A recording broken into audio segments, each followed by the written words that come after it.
Hello મિત્રો, કેમ છો તમે બધા? આઈ હોપ તમે બધા મજામાં હશો. તો આજની આપણી રેસીપી છે ટમેટાની ચટણી બનાવીશું. આ ચટણીને તમે પરોઠા સાથે, ભાખરી સાથે અને સાંજે ખીચડી સાથે પણ આને ખાઈ શકો છો. અને શાકમાં પણ તમે યુઝ કરી શકો છો આ ચટણીને.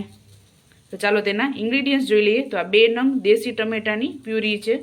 આદુ, મરચાં અને લસણને મેં વાટી લીધા છે. કોથમરી, ઝીણી સમારેલી મસાલામાં, સ્વાદ અનુસાર મીઠું, કશ્મીરી મરચું, ધાણા જીરું, 1 ટીસ્પૂન હળદર, વઘાર માટે રાઈ, જીરું અને હિંગ અને 2 ચમચા તેલ ગરમ મૂકી દીધું છે. તો ચાલો રેસીપી સ્ટાર્ટ કરીએ.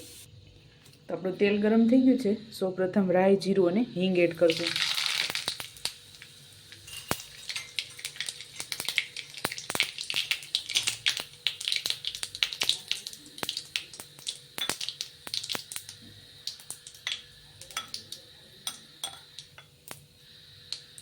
ત્યારબાદ આદુ, મરચાં અને લસણ ખાંડેલા છે તે એડ કરશું.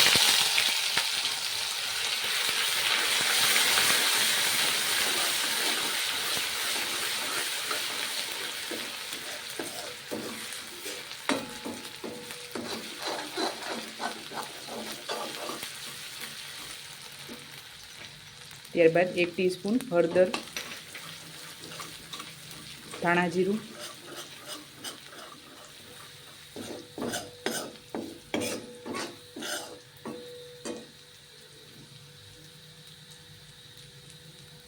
બે મિનિટ પાકવા દઈશું.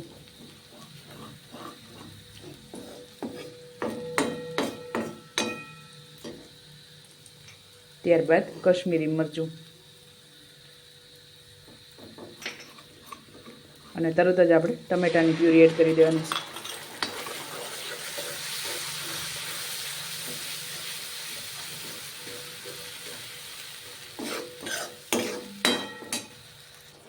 થોડુંક પાણી એડ કરશું.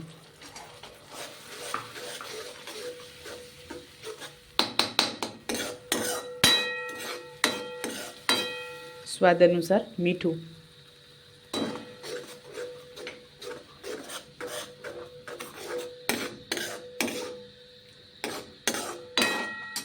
ત્યારબાદ તીખાશ માટે તીખું મરચું એડ કરશું.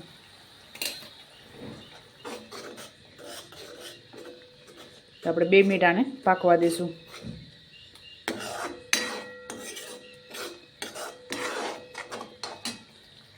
તો આપણે આ ચટણી એકદમ સરસ પાકી ગઈ છે. આ રીતે તેલ છૂટું પડે અને એક રસ થઈ જાય ત્યાં સુધી આપણે આને પાકવા દેવાની છે.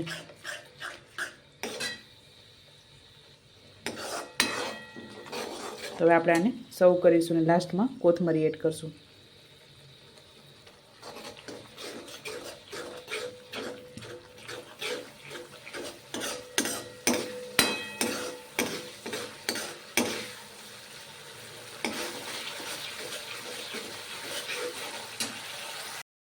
તો ચાલો મિત્રો, તૈયાર છે આપણી ટમેટાની ચટણી. તમે પણ આ જ રીતે બનાવજો અને મને યાદ કરજો. મારા વિડીયોને લાઇક, શેર અને સબસ્ક્રાઈબ કરવાનું ભૂલતા નહીં.